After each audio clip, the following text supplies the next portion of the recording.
Students, कैसे हो आप सब। उम्मीद करता हूँ आप और आपकी जो स्टडी है वो बहुत अच्छी चल रही है। आज की वीडियो में हम class 10th chapter number 11th area related to circles उसकी हम एक्सरसाइज के क्वेश्चंस को डिस्कस कर रहे हैं। इससे पहले जितने भी क्वेश्चंस हैं, एग्जांपल्स हैं और आपका बेसिक पार्ट, ये सब कुछ आपको लास्ट वीडियोस में डिस्कस करवा चुका हूँ। इन सभी वीडियोस का लिंक जो है वो आपको डिस्क्रिप्शन बॉक्स में मिल जाएगा। तो क्वेश्चन को पढ़ते हैं। बड़ा ही इंपॉर्टेंट क्वेश्चन है, अच्छा क्वेश्चन है और एक आपको नई बात सीखने को मिलेगी। जिस तरह से मैं आपको हमेशा बोलूँ, अगर आपका बेसिक स्ट्रॉन्ग नहीं है तो ये क्वेश्चन आपको समझ में नहीं आएगा। बताने की कोशिश करूंगा। A brooch is made with silver wire in the form of a circle with diameter 35 mm। क्योंकि जो भी हमें मतलब कि यूनिट्स दिए हमें वही यूज़ करने हैं। mm दिया हुआ है हमें। अब ब्रूच क्या होता है, मतलब एक ये मान लो कि एक ज्वेलरी है जो लेडीज़ पहनती हैं। एक ज्वेलरी है जो सिल्वर वायर से बनी है, उसकी शेप ऐसी है। ये डायग्राम आपकी बुक में बनी हुई है, ठीक है। The wire is also used in making 5 diameters in which the circle which divides the circle into 10 equal sectors as shown in figure। ध्यान से देखो, अगर यहाँ से काउंट करें 1 2 3 4 5, ठीक है। तो ये देखो, ये कंप्लीटली एक डायामीटर है, ये 2, ये 3, ये 4 और ये 5। तो 5 डायामीटर, मतलब कि उन्होंने ये बताया कि सिल्वर वायर जो है वो इस राउंड को बनाने में लगी है और ये 5 जो डायामीटर है उसको बनाने में लगी है। तो हमें दो वो क्वेश्चन पूछ रहे हैं, ठीक है। Find the total length of silver wire is required, find the area of each sector of the ब्रूच। तो अब देखो, दोनों क्वेश्चन वैसे ईजी हैं, बट बात यह है कि अभी आपको ईजी इसलिए लग रहे हो कि मैं आपको करवा रहा हूँ या आपका क्लास टीचर आपको करवा रहा है। वो आपको बता देगा कि बच्चों ऐसे ऐसे करना, आपने कर लेना है, बट इसके पीछे कंसेप्ट नहीं समझते। तो सबसे पहले find the length of total silver wire. तो देखो ध्यान से, अगर यहाँ पर वो सिर्फ इसकी बात करें, लेंथ अगर मुझे फाइंड करनी हो, मतलब इसकी मुझे सरकमफेरेंस फाइंड करनी है, ठीक है। कि अगर मैं इसकी सरकमफेरेंस फाइंड कर दूं तो कितनी वायर लगी होगी, ये मैंने वो बेसिक्स में बताया था, तो मुझे मिल जाएगी। बट यहाँ पर बीच में डायामीटर भी है, ठीक है। सोच के देखो, मैं कहूँ कि इसका सरकमफेरेंस, इसकी पैरामीटर फाइंड कर दो, आप कहोगे सर तीनों साइड्स को ऐड कर दो। इसकी सरकमफेरेंस फाइंड कर दो, आप कहोगे सर चारों साइड्स को ऐड कर दो। इसकी सरकमफेरेंस फाइंड कर दो, आप कहोगे सर पांचों साइड्स को ऐड कर दो।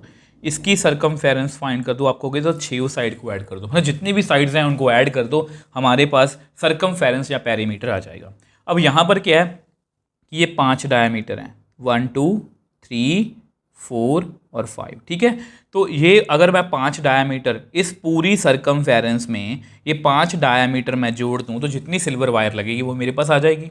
तो ये हमारा क्वेश्चन रहने वाला, मैं इस तरह से करेंगे। आई होप ये क्वेश्चन मतलब कि आपको क्लियर है कि हम फर्स्ट पार्ट में क्या करने वाले हैं। तो सबसे पहले फर्स्ट पार्ट की बात करते हैं। हमें ये पूछा उन्होंने, ठीक है, लेंथ ऑफ सिल्वर वायर वो कैसे मिलेगी। जैसा कि मैंने आपको बताया, अगर हम सर्कल का पहले सरकमफेरेंस निकाल दें, वो राउंड एरिया आ जाएगा। अब उसके बीच में 5 डायामीटर, उनको ऐड कर दो, लेंथ आ जाएगी, ठीक है। सरकमफेरेंस का फॉर्मूला क्या होता है, 2πr। और ये 5 डायामीटर मैंने कैसे लिखे हैं, देखो 5 डायामीटर सबको ऐड कर दो, डायामीटर डायामीटर डायामीटर डायामीटर, तो कितना होगा 5d। तो डायामीटर, ठीक है, 5 इंटू डायामीटर। अब 2, अब यहाँ पर उन्होंने बोला हमें वैसे कुछ बोला नहीं है हमें, तो मैं 22/7 भी जो है वो यूज़ कर सकता हूँ। आर कितना है हमारा, क्योंकि मतलब कि डायामीटर हमें 35 दिया हुआ है, तो रेडियस कितनी होगी। तो मैं यहाँ पर आपको लिख के दिखा देता हूँ, डायामीटर कितना है 35, तो रेडियस कितनी होगी 35/2, ये आपको पता होना चाहिए, ठीक है। तो यहाँ पर रेडियस कितनी है हमारी 35/2 प्लस 5, इसको अलग से लिख लो, इनटू डायामीटर मतलब 35। तो इसको थोड़ा सॉल्व करते हैं। अब ये कट गया, 7 5 ठीक है। तो इसको सॉल्व करोगे, 5 2 10, 1 1 0, 5 5 25, तो 175, 5 8 285। तो विच एम्प्लाइज, तो हमारे पास टोटल लेंथ कितनी आ गई 285 mm, ठीक है। तो mm था तो मैंने mm में ही बताया, मतलब इतनी सिल्वर वायर यूज़ होगी। तो मैंने क्या किया, बेसिकली दोबारा से बताना चाहूँ तो सबसे पहले मैंने सरकमफेरेंस निकाल ली इसकी, ठीक है। उसके बाद जो 5 डायामीटर उनको ऐड कर दिया। आई होप ये क्वेश्चन आपको अच्छे से क्लियर है। क्योंकि देखो ये क्वेश्चन ना मुश्किल लगते हैं, क्योंकि ये एक कहानी बना के वो बताते हैं आपको। वो डायरेक्टली नहीं बोल रहे आपको कि सरकमफेरेंस फाइंड कर दो, वो पूछ रहे हैं कि सिल्वर वायर लगी थी तो सिल्वर वायर का कितनी सिल्वर वायर लगी होगी। तो ऐसे क्वेश्चंस पूछ रहे हैं। अब नेक्स्ट है find area of each sector. तो ये भी पढ़ा ही अच्छा है, इसको हम नेक्स्ट पेज पे डिस्कस कर लें। अब देखो नेक्स्ट पार्ट की बात करते हो तो एरिया ऑफ ईच सेक्टर, मतलब जितने भी 10 सेक्टर बने हुए हैं गिनो इसको 1 2 3 4 5 6 7 8 9 10। तो समझ कि ईच सेक्टर का एरिया जो है वो हमें फाइंड करना है। वो आपको 10 सेक्टर्स का टोटल की एरिया भी पूछ सकते हैं, जो मर्जी पूछा हो, हमें पहले ईच सेक्टर एक सेक्टर का एरिया निकालना पड़ेगा। अब मान लो हम एक सेक्टर ये मान लेते हैं ओ ए बी, ठीक है। तो अब आपको पता है let O A is equal to O B. अब ये क्या है, रेडियस। अब बीच में जो मतलब सारा कहानी हमारी खड़ी है, क्योंकि एरिया ऑफ जो माइनर जो सेक्टर जो होता है ना, उसका अगर मुझे एरिया निकालना है तो मुझे थीटा चाहिए। अब ये एंगल कैसे निकालूं, क्योंकि एंगल के बारे में हमें कुछ नहीं बताया, अब आपको पता है कि टोटल एंगल सर्कल में कितना होता है 360, और इसको कितने इक्वल सेक्टर्स में डिवाइड किया गया है 10। तो एक का हम निकाल सकते हैं।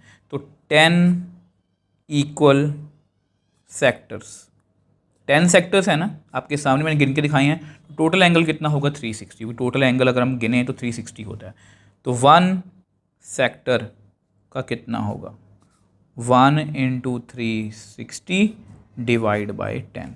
तो इसको अगर कट करेंगे तो हमारे पास कितना रह जाएगा 36 डिग्री।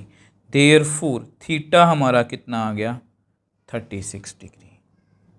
और जैसे ही हमारा ये आ गया तो हमारा काम जो है वो बन गया। अब हमें क्या करना है, एरिया ऑफ सेक्टर। अब उसका फॉर्मूला होता है theta by 360 × pi r square, ठीक है। अब आपको पता है थीटा हमें पता है, और रेडियस कितनी डायमीटर का 1/2 तो which implies area of sector, angle कितना है 36/360, पाई को मैं 22/7 लिख रहा हूँ, रेडियस कितनी है आपकी 35/2 उसका स्क्वायर। तो इसको सॉल्व करते हैं। वैसे ये कट गया तो ये 10 पर कट गया, तो यहाँ पर कितना आएगा 1/10। वैसे भी 10 हिस्से हैं तो 1/10 ही आएगा, ठीक है। हमें 10वें हिस्से का एरिया जो है वो फाइंड करना है। 35/2 तो इसको सॉल्व करते हैं। 7 5 = 15, 5 2 = 10, ये भी 2 कट कर दो तो कितना आएगा 11, ठीक है। तो हमारे पास कितना रह गया 11 × 35 डिवाइड बाई 2 × 2। तो मेरे पास कितना आ गया 385/4। तो which implies area of each sector कितना आ गया 385/4 mm², ठीक है। उन्होंने बोला मतलब उन्होंने इसी तरह से आंसर निकाला, तो मैं भी वैसे निकाल रहा हूँ। अगर पेपर में क्वेश्चन आए कि वहाँ पर कुछ ऑप्शंस हो और वहाँ पर डेसिमल में आंसर हो तो आप डेसिमल में भी निकाल सकते हो। आई होप ये क्वेश्चन आपको अच्छे से क्लियर है। देखो ये सभी क्वेश्चंस जो होते हैं थोड़े से ना केस स्टडी टाइप होते हैं, कहानी बना के बताई गई है आपको। तो ब्रूच था, जो ब्रूच जो है वो सिल्वर वायर से बना था। उन्होंने पूछा कि टोटल कितना सिल्वर वायर लगा है, तो मैंने सबसे पहले सरकमफेरेंस निकाल ली और जितने 5 डायमीटर वो काउंट कर लिए, उन सबको ऐड कर दिया तो हमारे पास आंसर आ गया। दूसरा एरिया ऑफ ईच सेक्टर, जो बहुत ईजी था। इसमें मेन जो बात समझने वाली थी वो एंगल निकालने की थी। अगर इसको ये टोटल एंगल 360 है तो 10 बराबर हिस्सों में 36 एंगल आएगा। तो इस तरह से हमने इस क्वेश्चन को बहुत ईजिली सॉल्व कर लिया। अगर आपको इस क्वेश्चन को लिए कोई भी डाउट है मुझे नीचे कमेंट बॉक्स में लिख सकते हो, मुझे इंस्टाग्राम टाइम पर मैसेज भेज सकते हो, मैं हमेशा आपका रिप्लाई करता हूँ। अगर आपको वीडियो थोड़ी सी भी हेल्पफुल लगे तो वीडियो को लाइक कीजिए, शेयर कीजिए और इस चैनल को सपोर्ट कीजिए।